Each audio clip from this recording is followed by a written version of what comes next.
Good afternoon. My name is Regina Crowchild. I'm proxy for Chief Whitney from Sutina. I am a residential school survivor. I'm a mother, a grandmother, and a great-grandmother. And I know what the residential schools are all about. You know, Canada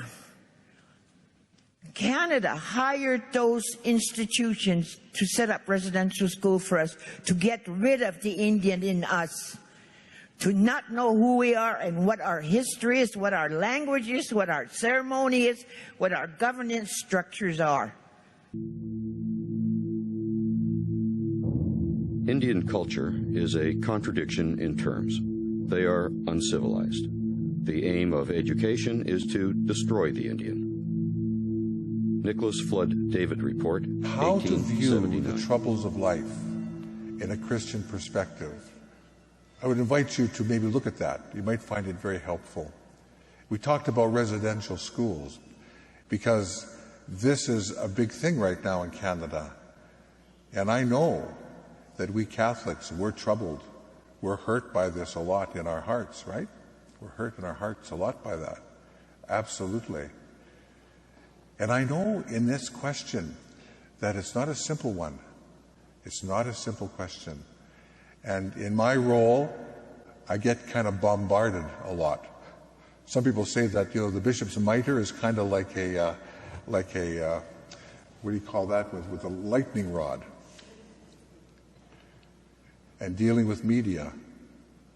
And I noticed in that a lot of blame, a lot of accusations, a lot of exaggerations, a lot of false ideas. And so I say in my heart, you know something? There's a persecution happening here. There's a persecution happening here. Now, because of ignorance, because of ill will, I don't know. But God will bring good from all this. God will bring good from all this. And we look at this and say, you know, we're all sinners. You remember what Jesus said, you know, before you tell your brother to take that speck out of his eye, you got a log in your own eye. We're all sinners. And it's good to reflect on that. So I'd recommend that to you, to kind of look at that as a bit of a meditation on that question, you know. God does not take delight in death. He does not take delight in sickness. Does not take delight in any of these things, downcast spirits. But in His grace and mercy, He can work good from these things. And that's how God is. His ways are not our ways.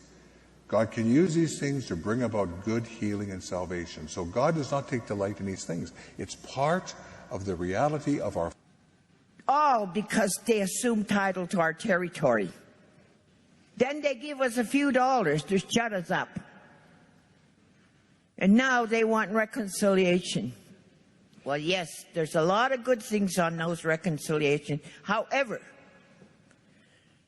they also include delegated authority by allowing Canada to legislate over us on health, on education, on our language even. When you give Canada that right to legislate over you're saying they're supreme to you, and that's bullshit.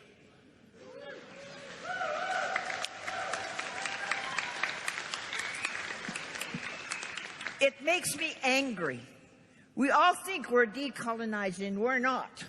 We're allowing Canada through other processes to dictate to us on what and how much we can do. We got to wake up here. We are the First Nations here. We are sovereign, and our treaties trump Canadian law.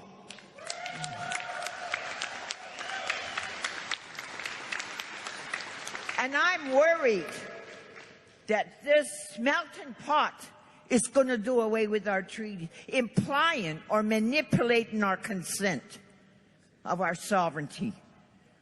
And then when you get committees, chiefs committees, how many of those chiefs come to the Indian residential school survivors? How many come to our communities and talk to our peoples? No. But that's how you get your money. So get your stuff straight.